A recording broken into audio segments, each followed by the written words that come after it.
here's a look at what happened in the NWSL this weekend. First ever meeting between Seattle and Utah ended in a 1-1 draw. North Carolina come back to win 3-1 against Louisville. Gotham picking up their third straight road win, 2-1 at Angel City. And Orlando Pride, they end Casey's unbeaten streak and keep theirs alive, 2-1 at CP Casey Stadium. This game felt like a final, and man, was it fireworks. Lived up to the billing. It had a little bit of everything, but ultimately Orlando coming out on top despite playing down a player for a majority of this match, still coming away 2-1 on top. Lise, what was the biggest lesson you learned about the Pride in this game? They only need 3 attackers, Orlando. They don't even need 6. They don't even need 11 players on the field, Allie. Orlando can get the job done and continue to be as effective in their attack without 11 players on the field. All they need is Marta, Barbara, Branda. You can throw Angelina in there. You can throw a number of players up into the attack. Of course, the more the merrier. But even playing down a player for so long, Orlando proved that they are organized and disciplined in defense. They can move in transition with Kansas City and get behind the ball to slow them down when need be. And it only takes a few passes to break lines and transition to get into their attacking end, ultimately to score the goal. It didn't even look like Orlando was playing down at all throughout this match. It was a really fun match to watch. It was chaotic. It was goal scoring. It had the bravado. It just, I don't know, would watch again, just like DVR it. Like, no, 5 stars, would watch again. I couldn't watch it live, and so I recorded it, and I avoided looking at social media just so I could go watch it and enjoy it in its entirety, because it really was, for a July matchup, it's very rare that we're ever talking about a game in the way that we were talking about this match in the lead up, with how much felt to be at stake, even though both of these teams can afford a loss. They're a shoo-in for the playoffs. Something catastrophic would have to happen for that to not be the case. And the celebrations after the fact, I think, matched exactly how intense this game felt. But those celebrations were felt differently by both teams. For Orlando, they showed you just how much that win meant to them. And Michelle Cooper wasn't too happy about it. Forward for the Kansas City Current, she shared the graphic that the team put out after the game with the final score, and she said, "We will remember the way they acted after the cameras were off, counting down to September." Whew, okay, not sure what happened when the cameras were off, but clearly the Current, Christine, felt a certain way about how Orlando reacted to that win. Celebrate as hard as you want, as long as you want. The thing is, yes, this is just a regular season game, but there was a lot riding on it, right? Like, tensions were high. You knew who you were coming up against. You have both perfect records going into this, trying to figure out who's going to come out on top. There should be this level of competition, and yeah, like, celebrate. Given the nature of this game and not knowing, like, injuries and otherwise, every single match, every goal, celebrate it all. It wasn't just fans that thought this felt like a final with the excitement, the intensity, the physicality. Clearly, Orlando felt like that too, because they were celebrating as if they had won the championship. And in a sense, it was better than that because they continue to stay undefeated. They take the first spot in the standings since week 10, and they continue to prove that they can do this on both sides of the ball.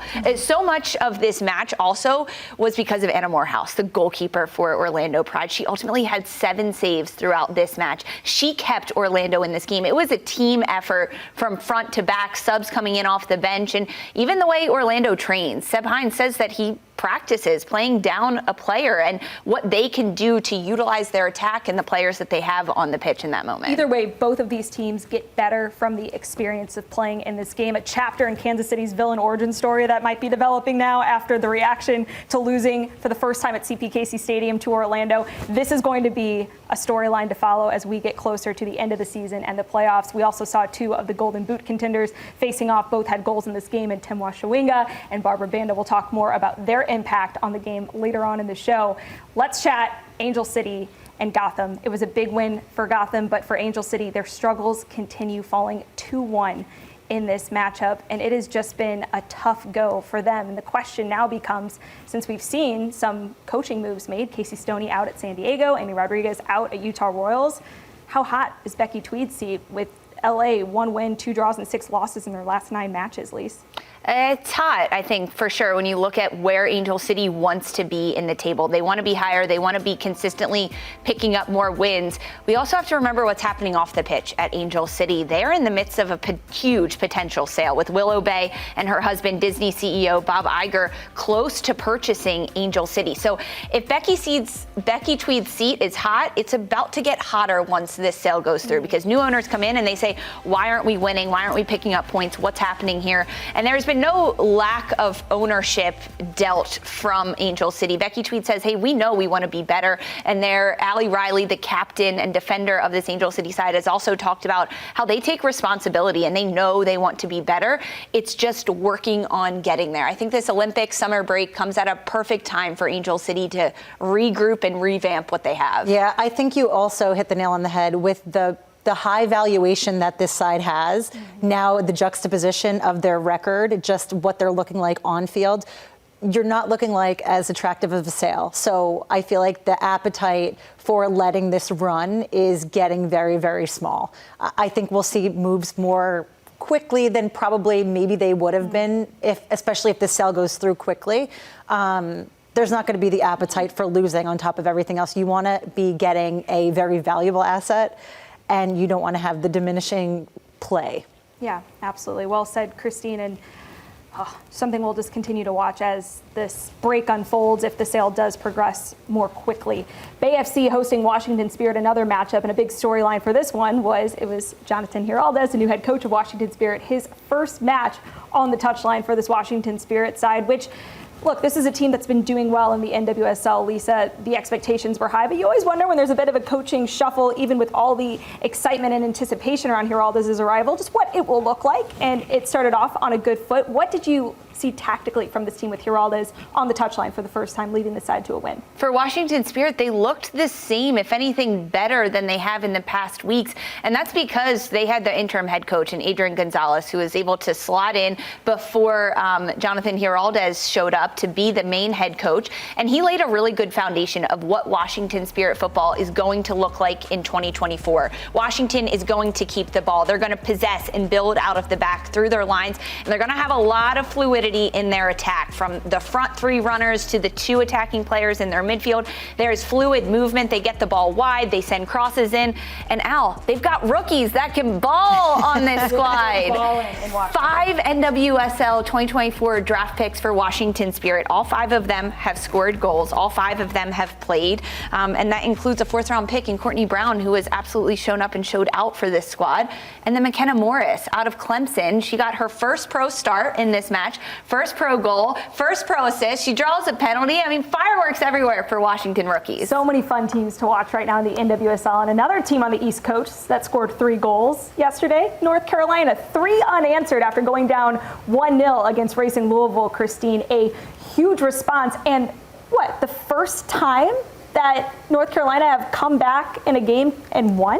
Unprecedented in regular season. Yeah, they have never actually done that, though. They also probably have never had to. They typically get out early and don't necessarily need to make that run back. But they had an excellent second half performance. It just, between Manaka's chip goal, which was chef's kiss, the assist from Denise O'Sullivan, goal scoring again from Ashley Sanchez, whose productivity has now been pretty consistent, which is everything is pointing in the right direction for the Courage. It's just, I think they need to get away from that bad juju of having those road losses. And I think the Olympics, coming back from that, they'll be in much, much better shape with all the reinforcements. North Carolina problem solved very effectively throughout this match. In the first 45 minutes, Louisville goes up 1 goal over North Carolina at halftime. And a lot of that having to do with defender Lauren Millay. She nullified any attack that Haley Hopkins, North Carolina, wanted to build down the left side of the field.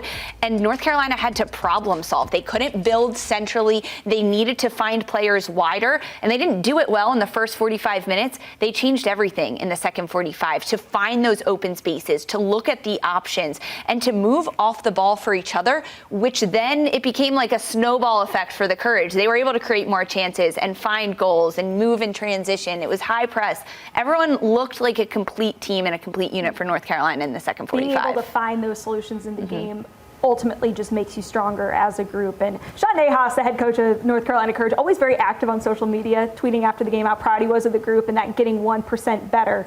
And North Carolina showed that in finding those answers to come back and score 3 unanswered. Not just a comeback, that is a dominant final result as we now shift our focus to Portland taking on the San Diego Wave. For Portland, they pick up another dub, 1-0 the final score. And for San Diego, their struggles continue as they are now winless in 9 straight matches. They just let go of Casey Stoney, the head coach, at the end of June, and no seemingly much progress from that. It was already a controversial decision, I think, in the eyes of many. Christine, what did you see from yet another disappointing showing from San Diego? I see another San Diego performance where they don't seem to know what they're doing tactically. They can't score goals. They can't score goals. It's everything. I feel like all of the issues that they had pre-existing to Stoney's removal, which was that she was trying to implement a new system style to make them more efficient based on the players that she did have. And yes, that does take a significant amount of time, and maybe the appetite isn't there for the time that is needed.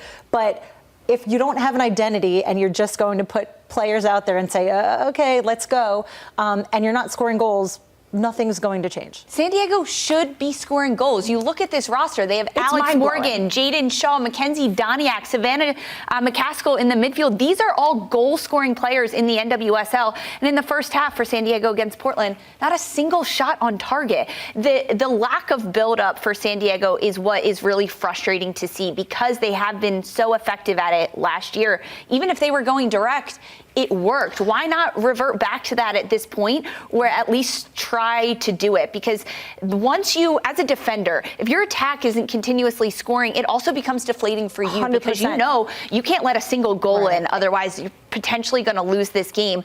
And San Diego allowed their 5th goal in the 85th minute or more throughout this match, and it's not for lack of defensive effort. Goalkeeper Caitlin Sheridan had 7 saves throughout this match. There were 8 clearances by center back Abby Dahlkemper and Naomi Girma. They were throwing their bodies on the line, but it's the 6th time this season that San Diego has failed to score, and that's not good enough. No, it's weird because I thought that a lot of this would be sort of eradicated once the injury spell was sort of lifted and you got back like your typical starting lineup, had to like remove the rookies that were in the shuffle, but nothing's changed.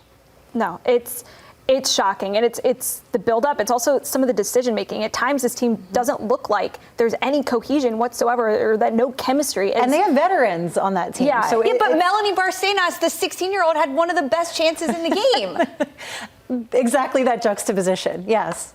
Tough times for San Diego is what we're saying, but for Portland picking up another win as they continue to improve their record after a slow start to the season. Chicago, another team continuing their good form with a 1-0 win over Houston, and who else but Mal Swanson, who has looked excellent after her return from a really devastating knee injury that she suffered last year with the U.S. women's national team, and has come back, not missed a beat, meaning so much to the Chicago team. Christine, what have you made about the way that she's returned and how it's impacted the Chicago Red Stars? It's been really seamless, and it was very easy to forget how great she is and the qualities outside of her goal production.